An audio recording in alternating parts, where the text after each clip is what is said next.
Mubashar Hasan official पर एक दफ़ा फिर खुश आमदेद।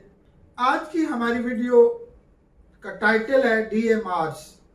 What is DMRs? ये मुखफ़फ़ है इंग्लिश के 3 अल्फाज का, डिस्क्रिशनरी मेंटल रूटीन्स।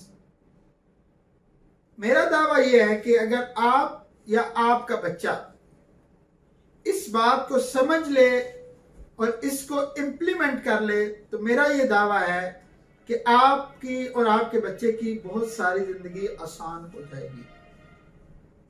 लेकिन इस बात को समझने के लिए हमें सबसे पहले इंसानी दिमाग की साख और उसके काम करने के तरीका कार को समझना पड़ेगा। आपको ये तस्वीर नजर आ रही है जिसमें आपको नजर आ रहा है कि इंसानी दिमाग के 2 हिस्से हैं। एक को हम कहते हैं कॉन्शियस माइंड और दूसरे को कहते हैं सब कॉन्शियस माइंड। यहां पे जो नफ्सियात दान है, माइंड साइंसेस के उस्ताद हैं, उनका आपस में इख्तिलाफ पाया जाता है। लेकिन चूंकि जिन उस्ताद से मैं पढ़ा हूं, जिनसे मैंने माइंड साइंसेस को पढ़ा है, उनके नजदीक ये 2 ही हिस्से हैं। वगरना कुछ लोग ये कहते हैं कि 3 हिस्से हैं और अनकॉन्शियस माइंड को भी वो एक दिमाग का हिस्सा करार देते हैं। लेकिन चूंकि जो मेरा नजरिया है वो यही है कि कोई भी चीज जो आप कर रहे हैं, कोई भी काम जो आप कर रहे हैं, या तो आपका कॉन्शियस माइंड कर रहा है या फिर आपका सब कॉन्शियस माइंड कर रहा है। अब इंसानी दिमाग को अल्लाह रब्बुल इज्जत ने बनाया इस तरह है कि जो भी चीज आप शुरू में करते हैं तो वो आपका कॉन्शियस माइंड करता है। मिसाल के तौर पे मैं जब आपसे बात कर रहा हूं, अल्फाज बोल रहा हूं, तो ये कॉन्शियस माइंड की वजह से है। इसके अंदर मेरा कॉन्शियस माइंड इन्वॉल्व है। कॉन्शियस माइंड ही मुझे अल्फाज दे रहा है और वो मैं अल्फाज आपको डिलीवर कर रहा हूं। मगर इसी दौरान जब मैं बोलता हूं तो मेरे हाथ भी हरकत करते हैं।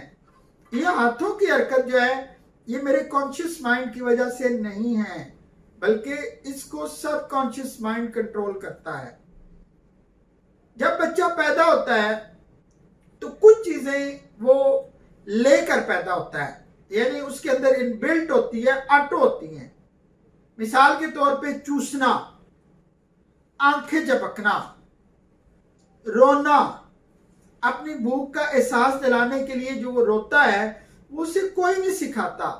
ये सारी की सारी चीजें अल्लाह रब्बुल इज्जत से वो सीख कर आता है और उसके अंदर मौजूद होती हैं और इन चीजों को आपका सबकॉन्शियस माइंड कंट्रोल कर रहा होता है।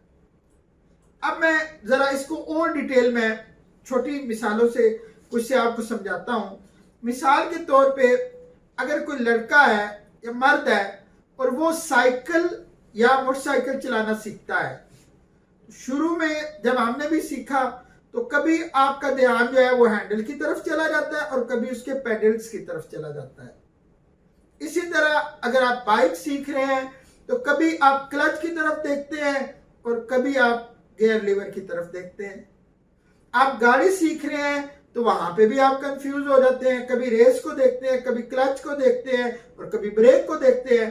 इसी तरह जब आपने गाड़ी के अंदर गियर लगाना होता है तो आपकी नजर अचानक गियर की तरफ चली जाती है। शुरू में जब आप ये सारा काम कर रहे होते हैं तो आपका कॉन्शियस माइंड इन चीजों को कंट्रोल कर रहा होता है। लेकिन जो जो वक्त गुजरता है आपका कॉन्शियस माइंड इन कामों को करना छोड़ देता है और ये आपके सब कॉन्शियस माइंड का हिस्सा बन जाते हैं।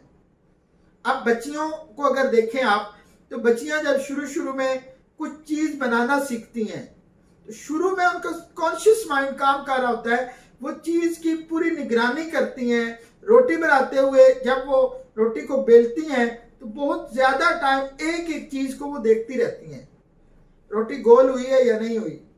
लेकिन एक टाइम ऐसा होता है कि जब वो हाथों पे उसी रोटी को बड़ी जल्दी बना लेती हैं और गोल बनाती हैं, लेकिन उस वक्त उनका कॉन्शियस माइंड नहीं काम कर रहा होता। इस सारी चीज को उनका सब कॉन्शियस माइंड कंट्रोल कर रहा होता है। इस सारे अमल को साइकोलॉजी के अंदर कहते हैं डिस्क्रिशनरी मेंटल रूटीन्स।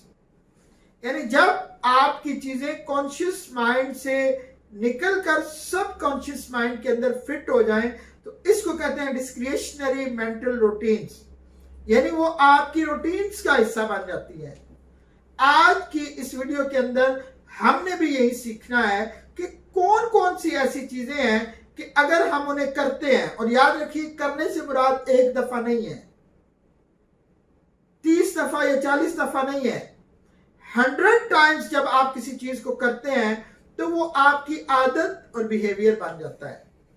हमारे यहाँ माओ को अक्सर शिकायत होती है कि बच्चे जब स्कूल से आते हैं, यूनिफॉर्म उतारते हैं, इधर फेंक देते हैं, उधर फेंक देते हैं, जूते उतारेंगे कहीं और फेंक देंगे, सुबह जब वो उठेगा तो उसे इन चीजों की जरूरत पड़ेगी, ये चीजें नहीं मिलेगी।